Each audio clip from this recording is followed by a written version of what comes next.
Hello friends, स्वागत है आप सभी का एक बार फिर से मेरे यूट्यूब चैनल कहानियों का सफ़र में।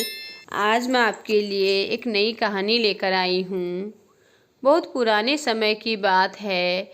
एक राजा था। वह बड़ा समझदार था और हर नई बात को जानने को इच्छुक रहता था। उसके महल के आंगन में एक बकोली का पेड़ था। रात को रोज नियम से एक पक्षी उस पेड़ पर आकर बैठता और रात के चारों पहरों के लिए अलग अलग 4 तरह की बातें कहा करता। पहले पहर में कहता, किस मुख दूध पिलाऊं, किस मुख दूध पिलाऊं। दूसरा पहर लगते ही बोलता, ऐसा कहूँ न दीख, ऐसा कहूँ न दीख। जब तीसरा पहर आता तो कहने लगता, अब हम करबू का, अब हम करबू का। अब जब चौथा पहर शुरू होता तो वह कहता, सब बब्बन मर जाएं, सब बब्बन मर जाएं। राजा रोज रात को जागकर पक्षी के मुख से चारों पहरों की 4 अलग अलग बातें सुनता। सोचता, पक्षी क्या कहता होगा, पर उसकी समझ में कुछ न आता। राजा की चिंता बढ़ती गई। जब वह उसका अर्थ निकालने में असफल रहा तो हार कर उसने अपने पुरोहित को बुलाया, उसे सब हाल सुनाया और उससे पक्षी के प्रश्नों का उत्तर पूछा। पुरोहित भी एक साथ उत्तर नहीं दे सका।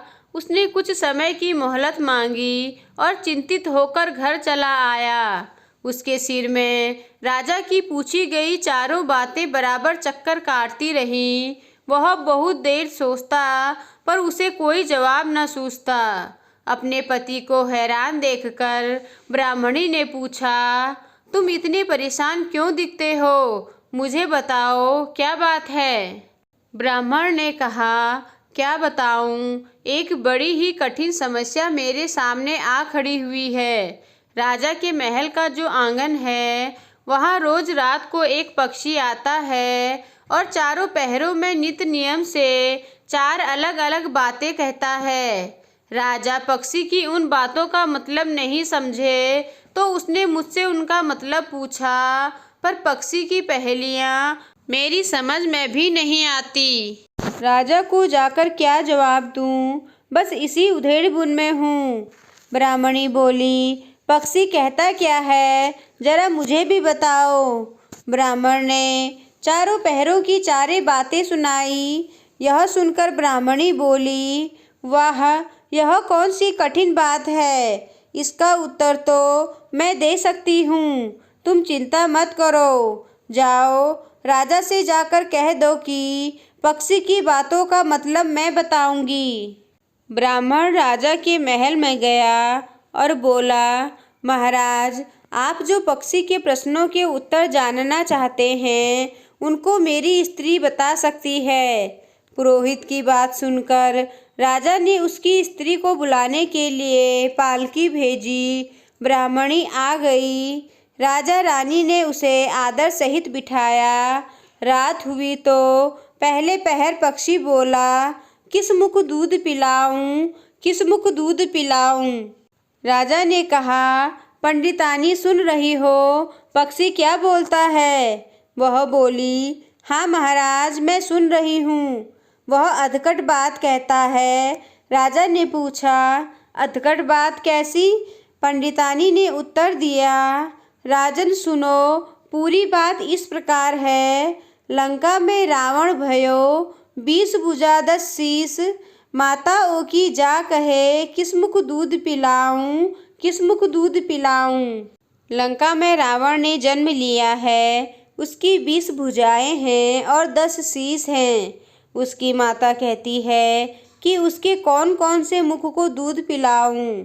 राजा बोला, बहुत ठीक, बहुत ठीक, तुमने सही अर्थ लगा लिया। दूसरा पहर हुआ तो पक्षी कहने लगा, ऐसे कहूँ न दीख, ऐसे कहूँ न दीख। राजा बोला, पंडितानी, इसका अर्थ क्या है? पंडितानी ने समझाया, महाराज सुनो, पक्षी बोलता है, घर जंब नवदीप, बिना चिंता को आदमी, ऐसे कहूँ न दीख, ऐसे कहूँ न दीख। चारों दिशा सारी पृथ्वी नवखंड सभी छान डालो पर बिना चिंता का आदमी नहीं मिलेगा। मनुष्य को कोई न कोई चिंता हर समय लगी ही रहती है। कहिए महाराज, यह सच है या नहीं?